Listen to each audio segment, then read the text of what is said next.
welcome back to my channel. For those who don't know me, my name is Katharine, and in today's video, I'm going to be talking about my May reading wrap-up.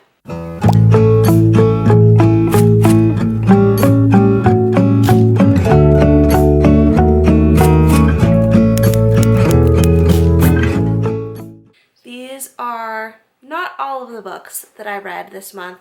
I do have some books in my reading wrap-up that are not in this pile.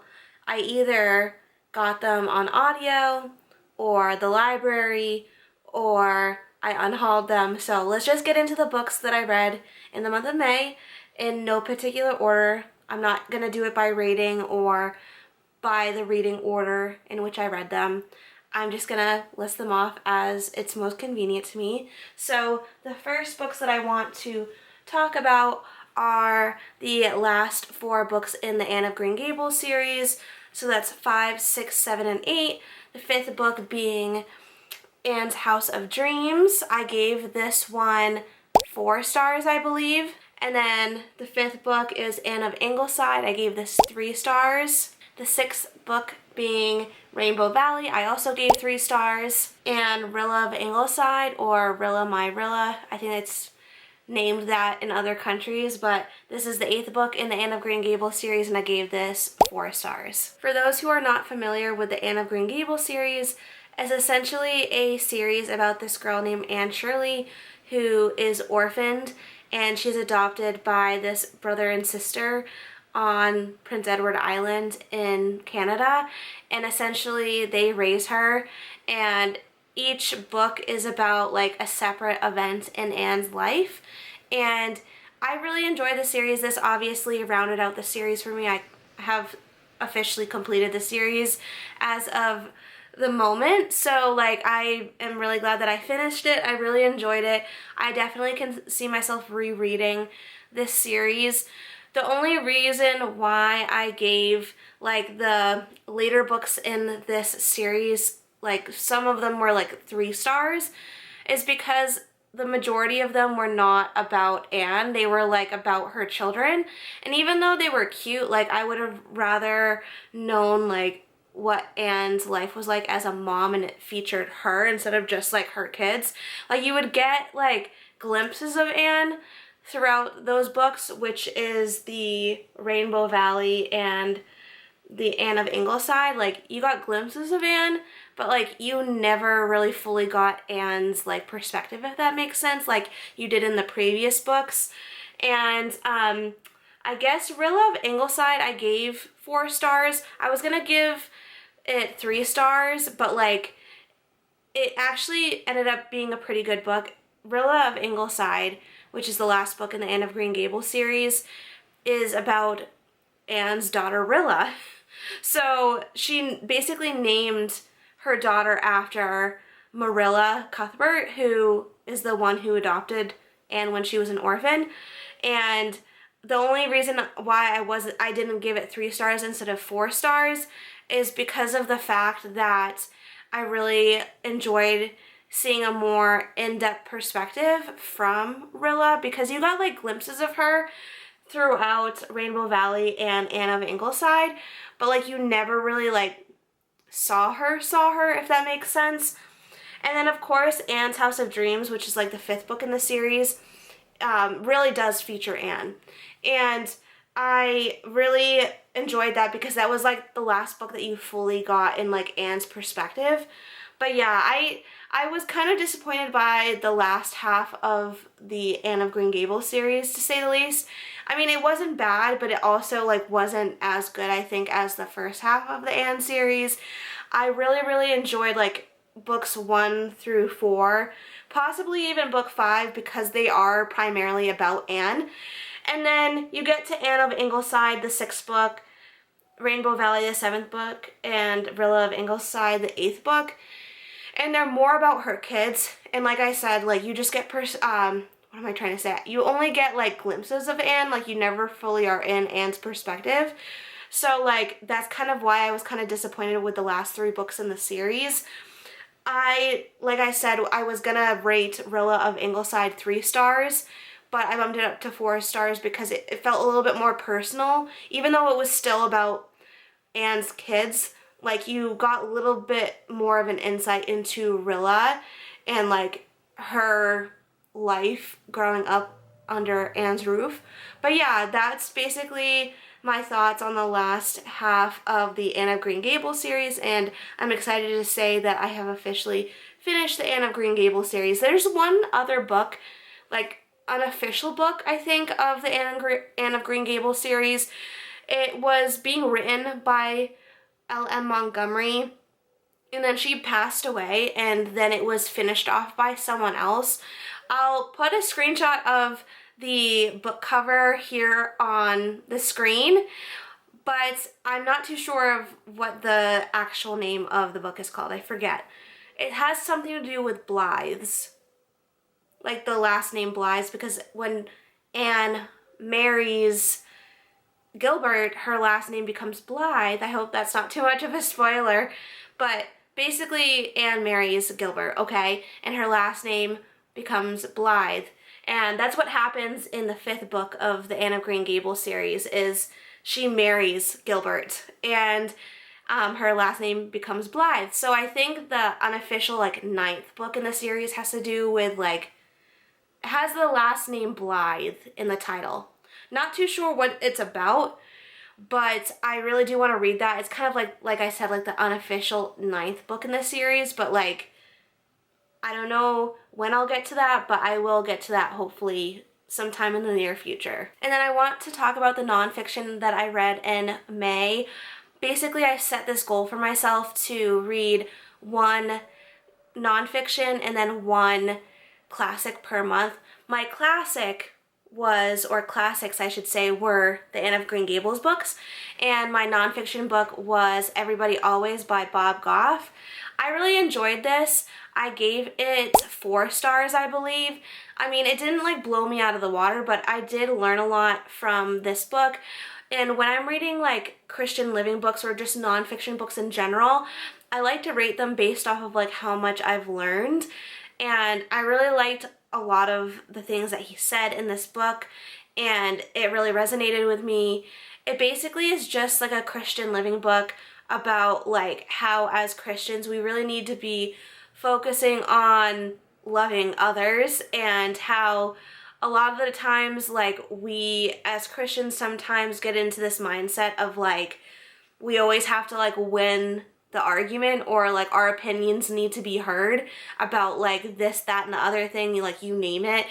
But like sometimes being a Christian and like loving others doesn't always mean like getting the last word in on like social topics, if that makes sense. Like you don't always have to like be in the right, if that makes sense. Like you don't always have to like be so argumentative with people to try to win them over to be a Christian. Like just simply love them and they'll see your love. That like that's what the light in us is like the love from the Holy Spirit. You know what I mean? Like the Holy Spirit dwells in us and he produces that fruit, and one of those fruits is love.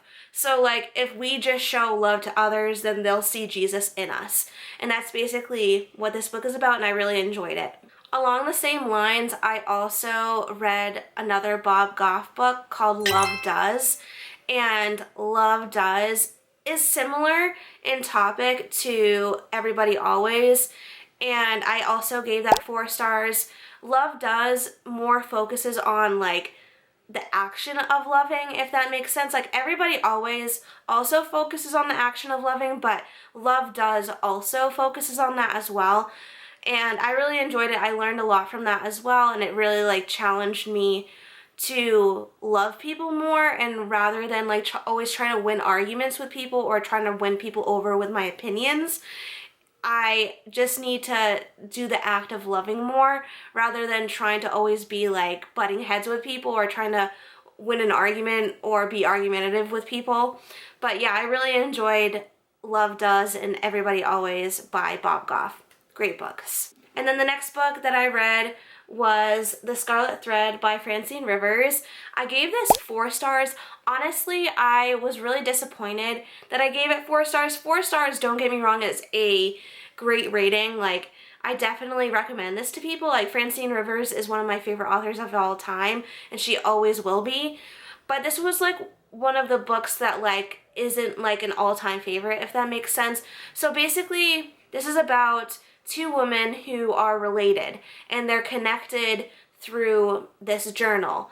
So essentially, when I first started reading this, I thought it was about like time travel in a sense. Like I thought these two women like communicated through like this journal and they like wrote to each other, like almost like magical realism in a way, but like not really, but like I guess a little bit of a magical realism if that's what that is. But that's not what this is about. They actually don't communicate whatsoever. It's about this girl who she literally is going through a hard time in her marriage. Her husband actually ends up cheating on her and like moves out of their house and like goes and lives with like his mistress, I guess you would call her. But anyway, like she ends up finding this journal, or her mom gives her this journal that she then reads, and this journal is a piece that has been like passed down through the family through generations. And this journal was from this ancestor of hers, or her family member from like the 1800s, who traveled from the east to California on the Oregon Trail. And basically a lot of what this modern day woman's struggles really mirror like what this girl that she's related to back in the 1800s went through. So like their lives really mirror each other. So she's basically just going through like all of these struggles in modern day time, and like she's reading this journal as she's going through it, and like it just basically mirrors a lot of what she's going through, if that makes sense. I don't know how many times I can say that, but basically it's a very beautiful novel of like redemption and like trying to reconcile a marriage that's obviously very broken. I want to get married one day, but like I'm not in a rush to do that, and I'm just like not the type of person to like really be invested in like a story about marriage at this time, just because it's like not where I'm at in life. I guess it would be applicable like when I'm actually married, and like the struggles that she's probably facing are going to be things that I will have to face when I'm in a marriage. But overall, it was a great book. Like I definitely enjoyed my time reading it, but like I just bumped it down to a 4-star instead of a 5-star because of the fact that I simply just couldn't connect to like what she was going through, really, because I'm not married. But if you're married, definitely read this. I think it would be super helpful. And then the next two books that I want to talk about are by Rachel Fordham. The first one that I read is The Letter Tree, and I gave that 3 stars. I wanted to try more books by Rachel Fordham because I've heard she's a great Christian fiction, like historical romance author, and I thought that I would really like her writing because people rave about her being a great Christian historical fiction, like romance author. But I just simply didn't like this book like at all. I found it very just like mid and like okay. I didn't really feel connected to the characters or the plot. I did read Where the Road Bends by her last year in November, and I was very disappointed in that. I ended up giving it 3.5 stars, which isn't a bad rating, but I heard it was compared to The Redeeming Love by Francine Rivers, and that book is like one of my favorite books of all time. So when I heard that, I was expecting a lot from Where the Road Bends by Rachel Fordham, and then when I read it, I was like, wow, this is just kind of like a mid or mediocre version of Redeeming Love by Francine Rivers.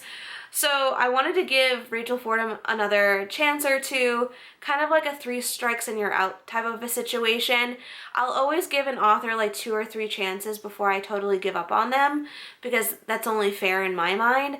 So I ended up reading The Letter Tree, like I said, by her, and I gave it 3 stars. So essentially, from what I've heard about this book, I was expecting it to blow me out of the water because it is almost like a cross between You've Got Mail and Romeo and Juliet, set in like the 1920s in New York, and it basically is about this girl who leaves these letters in this tree, hence why the title of the book is called The Letter Tree. And this guy who's from like a rival family picks up the letter from the tree, and then like they end up corresponding through these letters in this tree for like years. And so basically these two families that they're a part of are rivals, like I mentioned, and they both own like separate like shoe making companies, if I'm remembering correctly.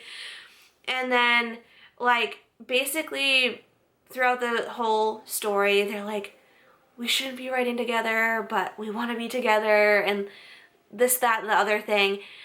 I ended up finding out like how the families became like rivals, I guess, and I just was like very disappointed. It seemed kind of stupid to me, the reasoning why the parents, or not the parents, the families were rivals in the first place. It just seemed very silly to be mad at each other for. Like, it seemed very childish.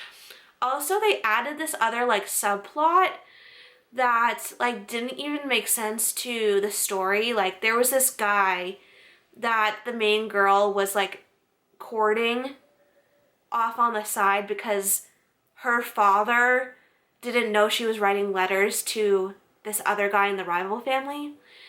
And basically this other guy that she was like supposed to be courting like was a scam artist to say the least. And like, I was just like, why is he even included in the story?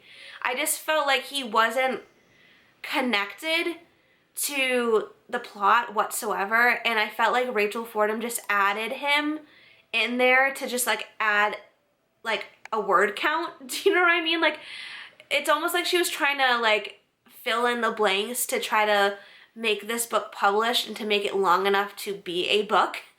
I don't know. It was just kind of weird to me, like with the reasoning behind like the families not talking, and then like also like just this weird subplot of this like scam artist courtship thing. I was just like, this is so weird. Like, don't get me wrong, 3 stars isn't a bad rating for me. It just means like it was okay. Like, it wasn't great and it wasn't bad. It was just like average. Like, I actually unhauled that book. I had it physically, but I ended up bringing it to a free little library, or a little free library. I don't know which words go where, but basically I ended up unhauling that just because I don't see myself rereading it. Like, it just was okay. Like, hopefully someone else will pick it up in the little free library or free little library, whatever it is, and they enjoy it. I just did not enjoy it as much as I wanted to. Like, I did enjoy it, but like just not as much as I wanted to, is what I'm trying to say. And then the last book that I want to talk about that I read in May was Beyond Ivy Walls by Rachel Fordham. I also gave this 3 stars. And unfortunately, this was like my third and final try with Rachel Fordham. Like I mentioned before, I read Where the Road Bends by her, and then I also read The Letter Tree by her. Both of them were 3.5 and 3 stars. And then Beyond Ivy Walls was also 3 stars. So I'm not going to be reading any more Rachel Fordham's books because of the fact that like this book, Beyond Ivy Walls, like just felt like a very much a copy and paste of The Letter Tree, but just with like a slightly different plot line and slightly different characters. Like, I feel like she just like basically like regurgitated like a similar storyline without changing much from The Letter Tree. And maybe it's because like I had just read The Letter Tree by her and then kind of went right into Beyond Ivy Walls, but like you would think that like they would be different enough for me to like be like, okay, like I'm gonna continue reading her books. But no, like I wish that was the case. Like, I wish she wrote different storylines and different characters that didn't seem very similar. But like, you would think that because I read them also like really close together that I would notice that they were different, but actually it did quite the opposite. Like, I noticed how similar they were, and I just like couldn't get over the fact that like I was like, wait, is this the same book? So basically, Beyond Ivy Walls, I didn't even like describe what this book is about. It's basically about this, honestly don't even remember. Let me go back, because this is literally how similar they were. Is like I can't even really tell them apart, like even by the synopsis. Okay, so it's supposed to be like very much like a cross between Beauty and the Beast and The Phantom of the Opera. Two stories that I absolutely love, okay? But the execution just was not there, okay? So it takes place in Iowa, 1903, and basically this girl is working in a factory to support her family back home. And that's where it kind of gets tricky, and it's similar to like the letter tree, is because in the letter tree there was also like a factory involved in the storyline. But anyways, in Beyond Ivy Walls, let's get back to this, okay? In Beyond Ivy Walls, basically this girl's working in this factory to support her family. This guy who's very rich, who owns the factory, comes back home to settle some like debts, I guess, from his dad, because his dad just died. And basically they meet and they fall in love, whatever. And basically this whole storyline just like kind of felt similar to the last book that I read by Rachel Fordham, which was, like I mentioned, The Letter Tree. And there was even this like other subplot of like this like guy who owns the factory, like that wealthy guy who came home to settle all the debts. He has this like long lost niece that he's trying to find. Again, like this one-off tangent of this like subplot that like doesn't even make sense in the book. Does that even make sense? Like, I don't know what it is with her in like one of these subplots just to add a word count to the book to make it a full-length novel. I'm just like, why do you have to add these other things to these books just so that you can say that you have a 300 or 350 page book? Do you know what I mean? But yeah, that's kind of like my rant on both of those books by Rachel Fordham. Like, I just feel like a lot of the plotline and characters were similar. Very like copy and paste in a way. Like, they just gave the characters different names, and like the towns or like the plot lines were just like slightly like changed a bit. But yeah, that's kind of where I'm coming from. I hope no one's mad at me. I know a lot of people love Rachel Fordham. I'm not hating on you if you love Rachel Fordham. She's just like not for me. But yeah, that's basically what I read in the month of May. Please let me know what you read, and maybe I can add what you read to my future TBRs or to be read lists. But yeah, I am excited to read more in June. I have a lot of fun summer reading planned. But yeah, thank you so much for watching today's video. Make sure to do all the YouTube things that you know how to do, like, comment, and subscribe, and I'll see you in my next video. Bye!